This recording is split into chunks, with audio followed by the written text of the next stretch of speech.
And then we'd like to take questions immediately, so please raise your hand. Thank you. Who would like to start?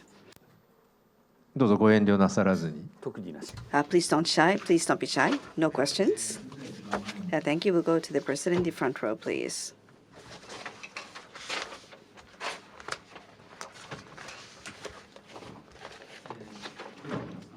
Sampe from Fidelity. Thank you very much. I appreciate this opportunity.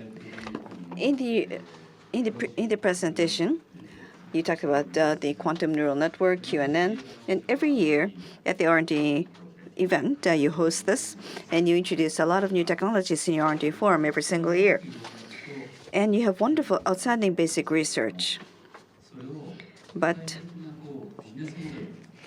how do you connect that and translate that into concrete business model? To be quite honest, we're not sure how you intend to translate the wonderful, outstanding basic research. Is basic research alone sufficient? Naturally. Or do you want to translate your basic research into future business models? I'm sure that it's the case, but how do you intend to connect the two? And how do you intend to connect your outstanding basic research into your business model? What framework is there? Thank you for that question. Well, for the past couple of years, we have been putting even greater emphasis on basic research. So this time around, we have created 3 basic research institutes. That is because we wanted to make sure that we have very strong IP, intellectual property. And this was mentioned by Dr. Yamamoto earlier. We're talking about a resource of only maybe several dozens of people. But in universities, actually, we have people that we coordinate with in various universities, and we have carried out various joint research with those people. So we haven't invested that much money, but we secure intellectual property from the basic research outcome. That's the first thing. And the second, about QNN. As far as the business perspective of QNN is concerned, already we have OS-level software available as a result. So how do we translate that into application? There are several partners who have come to us who wish to utilize that. So we believe that we'll be able to commercialize for specific uses. However, for general purpose technology, that is going to be a bit more time consuming. But where we carry out basic research, it's important that we bring partners and try to work together with them in order to commercialize the basic technology, basic research outcome. That's the other business model which we are pursuing. Also, the third is ION. It's a new vision, if you will, ION or ION. In a phased manner, what would happen is that the basic technology would be introduced, and that process is now being clarified. So I think these are the 3 responses, hopefully. That is what we're doing, and hopefully this will serve as a response. Thank you very much. Yes, the next question, please. Yes. The person over here. Sorry. Ishino from Tokai Tokyo Research Center, and at last 5G is going to be commercialized next year. And in the initial phase, there is going to be a major change in terms of hardware, and then the massive communication will be enabled, and AI, and how to really process information will be the key. And while looking around, you are the ones who are really making a lot of investments in the AI-related areas, and you are very well proactive in pursuing the researches related to AI. And to the extent possible, with respect to 5G, and in terms of hardware, and also particularly what are software, and how are you going to develop artificial intelligence, and how to monetize that? If you could, enlighten us on that. Thank you for the question. 5G, towards next year, and the pre-services has been started to be offered by NTT DOCOMO, and there are so many challenges in terms of the hardware, as well as we have to really stabilize the system. Now, when it comes to software, as you say, I would like to separate this discussion in 2 ways. 5G software and Open Radio Network and ORAN, the architecture is proposed by NTT DOCOMO on a global basis, and incorporating software and 5G and also the 5G advanced, and together with partners and career-driven system development is going to be pursued. And so that's what we are thinking. And artificial intelligence that you have referred to, within ourselves, forecasting the defects or failures, and in order to reinforce knowledge management, we are beginning to introduce AI. But out there in the world, solutions and to really solve various societal issues and non-human, and just to really focus a new future, and that is available in various spots of the community and world. And in that sense, together with different types of partners, we are to work together, and that is a very basic policy in agriculture and manufacturing plants. And in sports or the backside of the sports, they could be different with occasions and scenes, but for each, based upon the storage of the data, and it is just on the level of deep learning. I think that's how you can really understand that. And it says more than 3,000 partners and are working together for introducing applications together for 5G. And in the next 6 months, how much we can do is a different story. But in each of these areas, it is likely that artificial intelligence is going to be introduced. And lately, and there are so many natural disasters, and because of the global warming, and in that context, and Japan has really a lot of outdated and obsolete the infrastructures, bridges, and others. And then without the 5G, we will not be able to really manage them.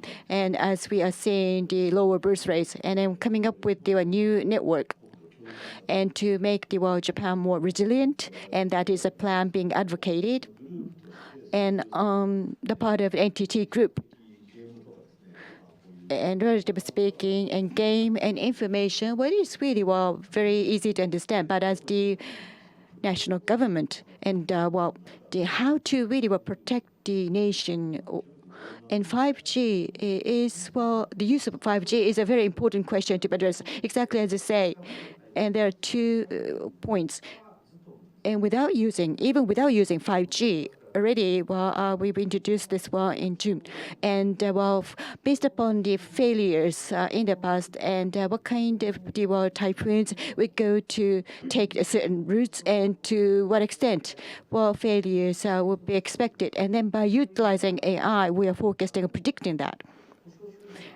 And so, in advance, we will be able to have this sort of maintenance team ready for that. And then, typhoon number 15 has really done a lot of damage to Miyakojima. And then we have really increased the number of the maintenance people prior to the actual typhoon. And so this is already put in practice.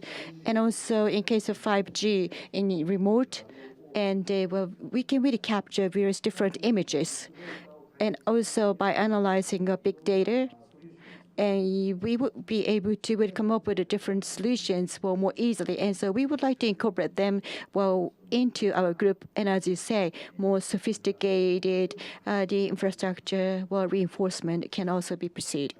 Thank you. はい、それでは、じゃあ、向こうの。Thank you. We'll go to the person in the 4th row. Yes, the person at the very end of the row. Yes. Yes, the person in the shirt. Tsudo from City Securities. 2 questions. May I ask 2 questions? Yes, please go ahead. Thank you very much. My first question. Well, next week on Tuesday, you're going to start Rakuten will start their soft launch, if you will. A year ago, at the IR Day, 1 year ago, during this time, your NTT and NTT Docomo, how has your view changed with regard to Rakuten? Do you see them as a threat? And how prepared are you to address Rakuten's entry into the mobile market? Thank you for the question. Well, last year, the threat that we envisioned last year, there's no change from the threat that we saw in the previous year as far as Rakuten is concerned. we're not yet sure as to what type of services will be provided by Rakuten at what price, because they have yet to publicize that. They have yet to announce that. So we are involved in a lot of simulation internally at Docomo. So I think we still hang on to the simulation. We are on hold, if you will. We're awaiting Rakuten's announcement. So just because they're behind the schedule in launch doesn't mean that everything is fine. That is not the case. I believe that as they're going to enter the marketplace with new set of services, we should continue to see them as a threat and react accordingly. That is my view. If you could share with us, well, to the extent possible, how specifically are you prepared? What pricing rate plans and so forth, payment, 5G-based differentiation. So to the extent possible, can you share with us what you have done to say that you are prepared? Well, very little that I can share with you. Well, I think one thing we have done is pursue partnering. So when it comes to upper layer services such as electronic commerce, I think Rakuten will be entering the marketplace with those services. So we want to, I think one key is whether or not we should extend our partnering with different layers, and that is something that we are discussing. And also when it comes to rates, what segment are they going to actually set as the target? Depending on their target segment, we have to consider whether we're going to go after the same segment or whether we're going to go after segments that Rakuten's coverage is low. So we have to take a look at each segment by segment. Thank you very much. My second question. Again, in comparison with the situation 1 year ago, last year you talked about the smart city. What about the progress? Can you give us an update on the progress of the smart city? So these are initiatives that began in Las Vegas. What is the progress that you see? And also, as was in the presentation material earlier, NTT Urban Development, you have integrated that company. So what progress have you seen since the integration of NTT Urban Development? Thank you very much for that question. Well, in relation to the smart city initiative, well, Las Vegas is beginning to evolve and also expanding in terms of scope. We began with one block. We began with service delivery in one single block last year. But now, as far as the city of Las Vegas is concerned, police and also road design planning in these areas, they've decided to introduce the Smart City initiative this summer. And also when it comes to safety in parks, in designated blocks, designated blocks in cities, they are now expanding. So horizontally and vertically, I believe the scope is expanding. So as far as Las Vegas City is concerned, we have a very robust structure. Now throughout the U.S., we have more than a dozen cities that we're in contact with. But the progress is not as extensive as the progress we see in Las Vegas City, unfortunately. But turning to Asia, we are beginning to launch similar models. So within global, we are beginning to have coordination with Malaysia, Thailand, and Taiwan, in places like that. There are areas whereby we have already signed MOU. So there are some areas where we have already launched services. So these are areas whereby we can have a lot of expectation. So that is the current situation. Now, turning to your question about NTT Urban Solutions. Well, since last year, we have been covering this topic. Over the medium term, we want to expand this through CRE. So the projects under NTT Urban Development are now accelerating as well. So in the recent, for places like Sendai, I don't think it's listed on this page, but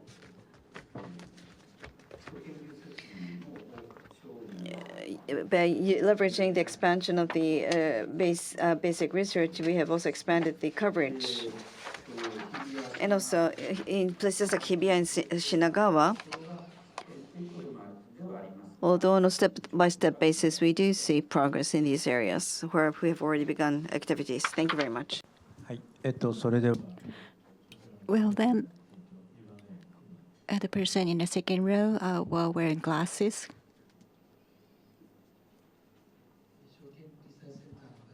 Maeda from Shoken Research Center, and I do have two small questions. The very first one, and with respect to the measures, and just the other day, and I had opportunity to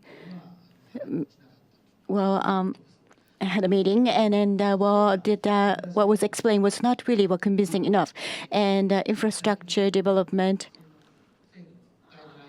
and also the bandwidth regulation, and probably you'll be able to make use of the capex more flexibly and more efficiently, and also the revisiting of the universal services. And as for the MIC, and vis-a-vis the global platform players and the deregulation to enable the competition against the global platform players, and that was really what I have confirmed, and probably you have been very having this adult-like reaction to those unreasonable regulation by MIC, and so if you want to have something to our attention to be drawn to, and as you have just said, and infrastructure sharing, and to really make use of the signal post for the antenna. And unless we have this sort of the common antenna, we will not be able to really make use of those signal the towers. And so the J Tower, in which we have made investment, might be a very good entity to work on that. And it's not just for putting the antennas, but the traffic signal itself will be used as I said, likely to be used as a component of the smart city. And so probably there is a chance for us to really enter that business, and universal and wireless communication use. And then NTT East and West. If we are to allow them to be used, then we really have to have the amend the business laws. And so by having that amendment, we will see the higher flexibility and local 5G. And NTT East and West, they would like to really implement all this. And they are this is included as this agenda item of such the Research Council. And so we are hoping that we will be able to do so starting from the next year, and which is very positive for us. Now, global platform players and competition against them, in a sense, it could be the restriction or constraint on their part. And in other words, they would be under the same regulations, and it can be taken as fair. And then we can just compete with our own real strength. And we are not really taking that negatively. And in various points, though of this small scale, we are really perceiving them as positive. And the second question. And you do have a very special the largest the shareholder, and when you do have this inside various different unique stakeholders and vis-a-vis the minority shareholders, what you have promised to deliver. I just like to really confirm what you have really promised and committed to doing in the minority shareholders in terms of the shareholder returns, and we are to really continue to increase dividend in a stable manner. And in the last decade or so, we have been increasing the dividend rapidly, and 7 to 8 times increase was really made with respect to dividends. And we would like to continue on with this. And vis-a-vis the retail investors, and at that kind of investor briefing session, we are really focusing on this very basic policy. And in order for us to really continue doing this, and share buyback needs to be combined together, and to really increase the the dividend payout amount. And we see such a rapid the evolution of technology, and at the point of the basic research, as was really asked, and to really obtain IP and be competitive. And on top of that, by utilizing our own assets, we are to really develop the new technology, and we are to really expand our business scale. And the dividend yield is just about 3 point several percentage point.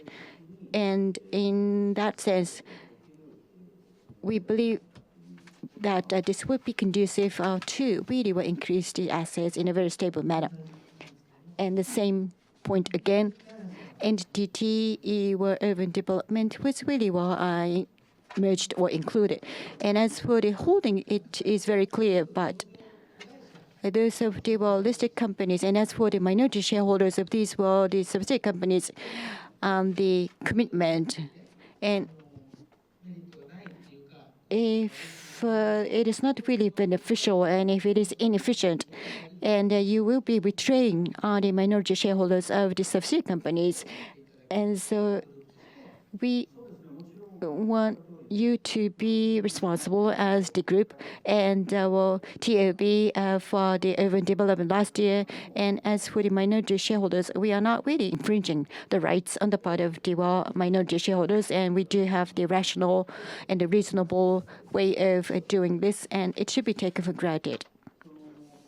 And in reality, when we are operating businesses, and whether it be Docomo or data, and how they are really going to enhance their enterprise corporate values. It's not just that they were minority shareholders, and we are also a shareholder, large shareholder, and so we are really helping them to do better, and we are expecting the higher returns as well. ありがとうございました。Thank you very much. We're fast running out of time, so this will have to be the final question. Thank you very much. Thank you. Q Research, Soichima is my name. Thank you very much. I just have one question. Well, when we take a look at the trends over the past couple of months, my impression is this. It seems that you responded to unreasonable, irrational demands. You respond to those irrational demands. I think it was inevitable that you had to respond to them. But then when you take a look at what has happened since then, the fact that you've responded to those irrational demands, I believe that it's not fully appreciated by the media. So you've done enough, but then there are prevailing views that you've not done enough, although you have done enough. So the consumers and the media, I think that's the perception that you have not done enough in response to these irrational demands. So I think could you not have been more creative in your communication? Or were you creative, do you think? The media being what media is, they were not able to understand your communication. So what are your thoughts? In other words, to the extent possible, can you share with us your thoughts?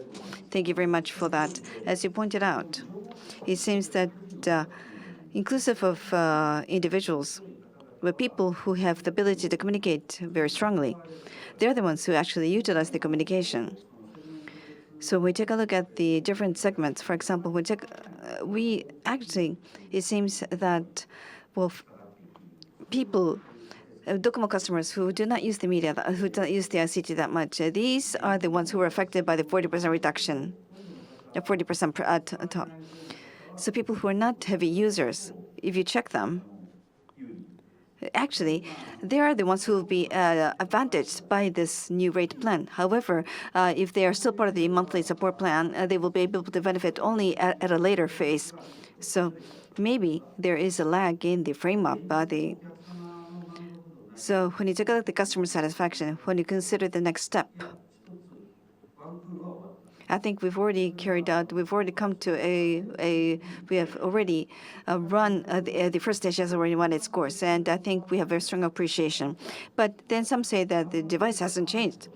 What will happen to people who don't buy handsets? I'm afraid that is the perception of the media. But a certain newspaper, they actually compared 3 companies and they cited that Docomo's plan is the cheapest. So we don't want to be swayed by the tone of the media. Yes, there are some people who have very radical views, but I think it's important that we squarely face what the customers are saying. That is the royal road path we should follow. And at the same time, we'll want to make sure that we provide returns and deliver good services while keeping an eye on the return for the company. Thank you. Thank you very much. Have we responded to the question? Thank you.